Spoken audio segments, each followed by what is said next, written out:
Bordeaux a craqué. Assommé. Une déculottée. Que s'est-il passé en ce 16 mars 1999 pour que la presse qualifie ainsi la prestation des Girondins de Bordeaux contre Parme en quart de finale retour de la Coupe de l'UEFA? Réponse après le générique.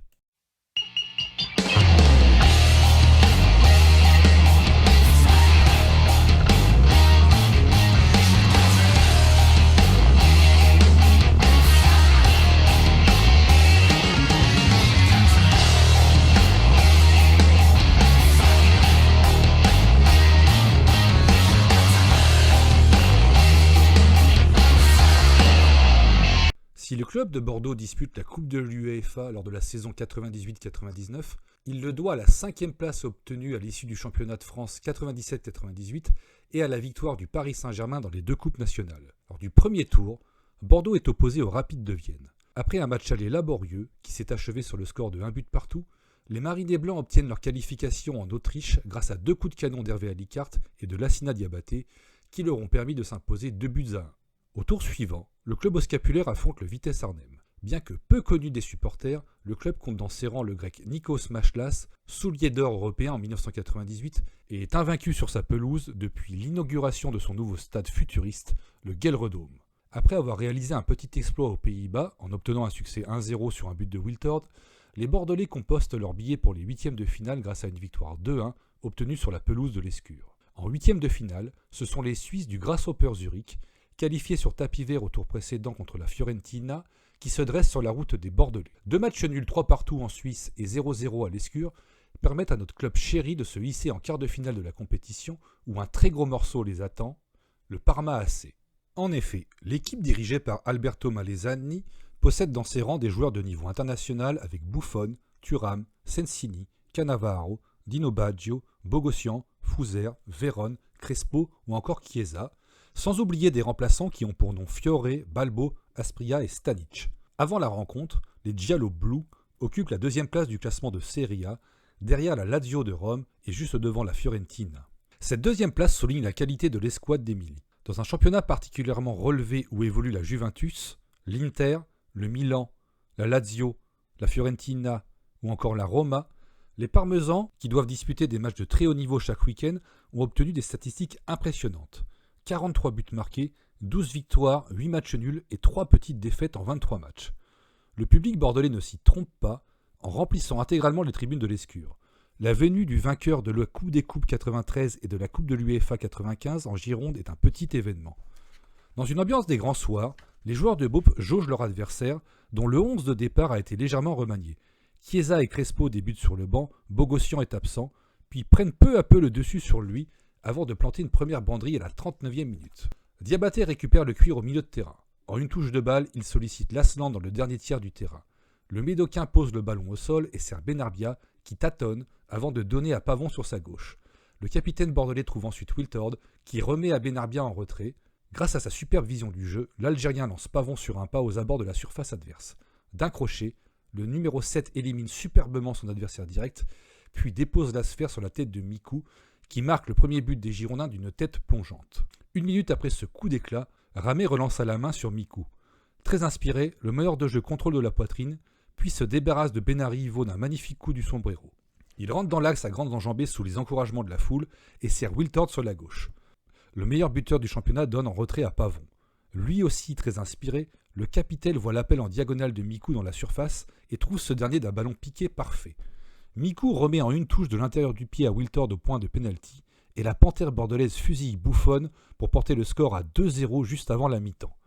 L'action est encore plus splendide que celle qui a mené le premier but. À la mi-temps, les Bordelais peuvent être fiers d'eux, ils ont pris le dessus sur un cadre européen. En deuxième mi-temps, Alberto Malesani, qui n'a pas dû apprécier la performance de certains de ses joueurs, procède à 2 changements. Il fait entrer Chiesa à la place d'Aspria à la 63e avant de lancer Crespo 10 minutes plus tard. La terreur des surfaces argentines attend 12 minutes pour éclabousser la rencontre de toute sa classe. Chiesa est lancé sur le côté droit. Il prend le dessus sur Alicart et centre à ras de terre dans la surface marine et blanche. Crespo devance son défenseur et réduit la marque d'une magnifique talonnade avant de venir célébrer son but devant le parquage des tifosi parmesans. Le banc de touche italien exulte car l'ancien goleador de River Plate a marqué un pion importantissime avant le match retour. Parme doit désormais s'imposer d'un petit but pour se qualifier. Malgré cette douche froide, Les Bordelais s'imposent 2-1 et peuvent se satisfaire pleinement de leur performance face à un adversaire 5 étoiles. Rarement cette saison, le deuxième de Serie A n'aura été aussi secoué. Avant la rencontre retour, les Boys Parma déploient une banderole destinée à leurs homologues girondins. Bienvenue à nos amis de Bordeaux. Ce sera la seule marque de sympathie dont les Marinés Blancs et leurs supporters bénéficieront durant le match. Devant 16 400 spectateurs, les hommes de Beaup vont sombrer. Comment expliquer une telle déroute? Est-elle due au score du match aller, qui les plaçait dans une position inconfortable? Fallait-il jouer en effet son jeu habituel, ou défendre face à l'effrayante armada parmesane? Les performances étincelantes de certains joueurs, comme Thuram, Crespo, Baggio et Vérone, expliquent-elles cet écart de niveau? Malesani a-t-il mis ses joueurs en garde après un match aller pris un peu à la légère? Un peu de tout cela à la fois. Même si Alicart et Wiltord sollicitent Buffon sur coup franc en début de partie, les Italiens prennent rapidement le dessus. 9e minute, ils jouent haut et Thuram lance Dino Baggio dans le dos de la charnière centrale girondine. Le milieu de terrain s'avance et allume Ramé qui détourne le ballon en corner. 13e minute, Chiesa tire au-dessus. 24e, une montée de Thuram fait frissonner l'arrière-garde bordelaise avant qu'un hors-jeu tout sauf évident ne soit sifflé. 25e, 1-2 entre Vérone et Chiesa et tir de Crespo à côté. 36e, Fouzer donne à Bogossian qui lance Vanoli dans le dos de la défense bordelaise. Le latéral s'enfonce dans la surface et sert Crespo sur un plateau. Ce dernier ne se fait pas prier et permet à son équipe de mener 1-0. Le public du stade Ennio Tardini exulte. Avec ce but, ses protégés sont qualifiés. 40e, Alicart envoie une nouvelle ogive en direction des buts de Buffon, mais le jeune prodige a la main ferme. 41e, Vérone est touché au coin de la surface. Il dépose avec aisance le ballon sur la tête de Crespo, qui manque de peu le cadre. 42e, Bogossian se transforme en Zinedine Zidane le long de la ligne de touche et élimine 3 adversaires. Il sert ensuite Dino Baggio, qui renverse à gauche d'un long intérieur du pied en première intention. Chiesa est touché aux 25 mètres. Il contrôle, s'avance et arme. Sa frappe puissante trompe Ramé et porte le score à 2-0. Ces Italiens ne pratiquent pas le même sport. Peu après, Benarbia, agacé par la situation, s'essuie les crampons sur Chiesa. Mi-temps. Au retour des vestiaires, les Bordelais tentent de relancer la machine, mais les Parmesans semblent venir d'une autre planète. Ils sont plus forts physiquement, plus rapides et plus techniques. 47e minute. Saveljic découpe Crespo sur le côté gauche et reçoit un carton jaune. Vérone se charge du coup franc et envoie le cuir sur le crâne de Sensini, qui inscrit le 3e but des siens. À partir de ce moment-là, les Girondins craquent.